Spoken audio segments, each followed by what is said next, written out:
మాగంటి గోపీనాథ్ తల్లి ఆరోపణలు తన దృష్టికొచ్చాయని దీనిపై బండి సంజయ్కి అనుమానం ఉంటే పోలీసులకి ఫిర్యాదు చేయొచ్చు అన్నారు ముఖ్యమంత్రి రేవంత్ రెడ్డి. అయితే సీఎం కామెంట్స్ కి కౌంటర్ ఇచ్చారు కేంద్ర మంత్రి బండి సంజయ్.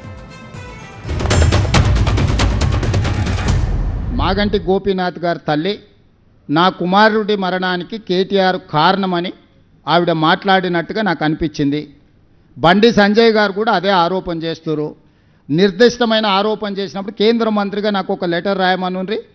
పోలీసులు పోలీస్ స్టేషన్కు, నాకు తెలిసి హాస్పిటల్ వచ్చేసి మాదాపూర్ పోలీస్ స్టేషన్ పరిధిలో వస్తుంది.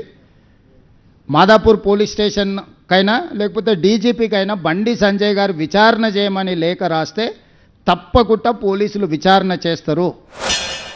మాగంటి గోపీనాథ్ కొడుకు తారక్ నెల రోజుల క్రితమే మాదాపూర్ పోలీస్ స్టేషన్ లో కంప్లైంట్ ఇచ్చిండు, సైబరాబాద్ లో కంప్లైంట్ ఇచ్చిండు. కంప్లైంట్ ఇచ్చి నెల రోజుల ఇంతవరకు దీని మీద విచారణ జరగలేదు. నీకు కంప్లైంట్ కావాలంటున్నావు కదా, కంప్లైంట్ కాపీ నా దగ్గర ఉంది. నువ్వు తెలంగాణకు ముఖ్యమంత్రి అని నువ్వు భావిస్తే వెంటనే మాగంటి గోపీనాథ్ అసలు కుటుంబానికి నువ్వు న్యాయం చేయాలి.